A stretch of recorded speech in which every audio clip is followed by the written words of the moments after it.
we can decide either we want fewer immigrants at any cost, or we can have a properly staffed NHS, but we cannot have both. And here's the reason why. The NHS is actually heavily dependent on medical and health professionals which have qualified outside of the UK. And I'm going to bore you with a few statistics now, but I think it's really important for you to understand the statistics, to understand how much of a contribution immigrants have made to the NHS so far. Even I, as I was Googling it last night, whilst watching the Inside Out programme on BBC One, I was actually genuinely surprised at how much, I mean, I knew they made a contribution, but the extent I'm quite surprised about.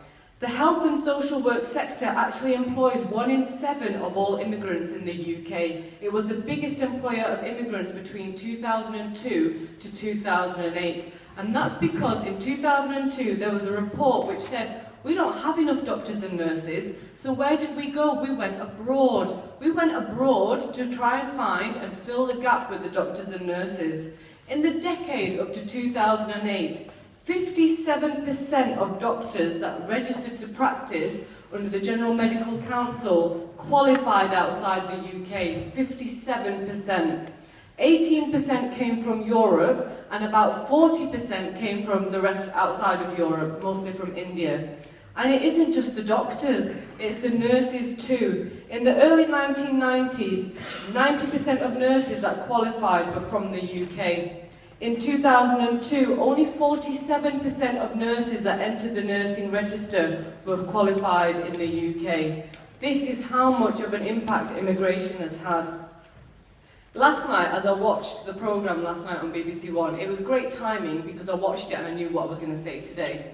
They said that tens of thousands of NHS nurses and doctors posts are currently vacant. In 2 years, between 2013 and 2015, there has been a 50% increase in nursing vacancies and a 60% increase in doctor vacancies that are lying empty. And yes, they will tell you there is an increased demand on health services. Obviously, we're getting a lot older, we've got more complex health needs, we need more medical staff. We didn't quite workforce plan well enough, we forgot how long it takes to get from being a medical student to get to being a consultant or a GP. But the other thing I'm going to say is, well, actually, the contract that Jeremy Hunt's trying to impose on the junior doctors, which isn't just unsafe for them, but also unsafe for all of you, the patients, has contributed to this.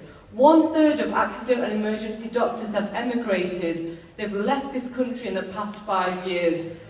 1/3, yeah, 1/3. 10,000 GPs apply to leave this country every year.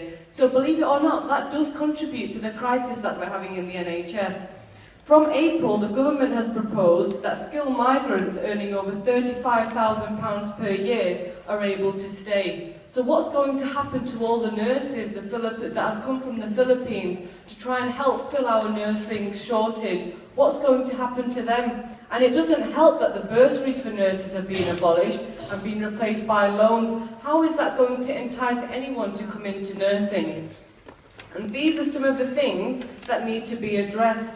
Now, I work for MEND, as Nyla said, which stands for Muslim Engagement and Development. I volunteer for them. And it's a grassroots organisation, and what we do is we try and tackle Islamophobia by looking at empowering citizens to become more active in media and politics.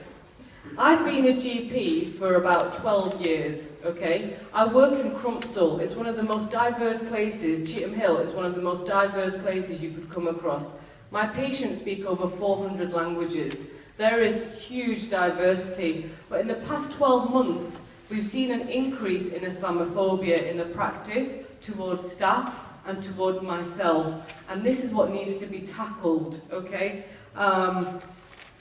We need to tackle key causes of Islamophobia. We need to look at the biased media reporting. Headlines that the Daily Mail put across all the time only fuels hatred. We need to look at inequality in legislation between race and religious hate crimes. We need to address issues that discriminate against Muslim communities, for example, the CT legislation and the prevent duty. And Lauren gave an interesting, she said, I'm frightened for my children. I'm going to give you an example. We went on a holiday last year, and as the plane took off, and you might have heard me say this story before, I've got two boys, a 9-year-old and a 5-year-old. So the plane's taking off, and the 9-year-old is afraid of flying. So I can see on his face he's quite frightened. So I turned to him and I said, don't worry. He goes to mosque every Saturday and Sunday. I said, don't worry, just say a prayer. So he starts saying a prayer, but he says it in Arabic, and he says it out aloud.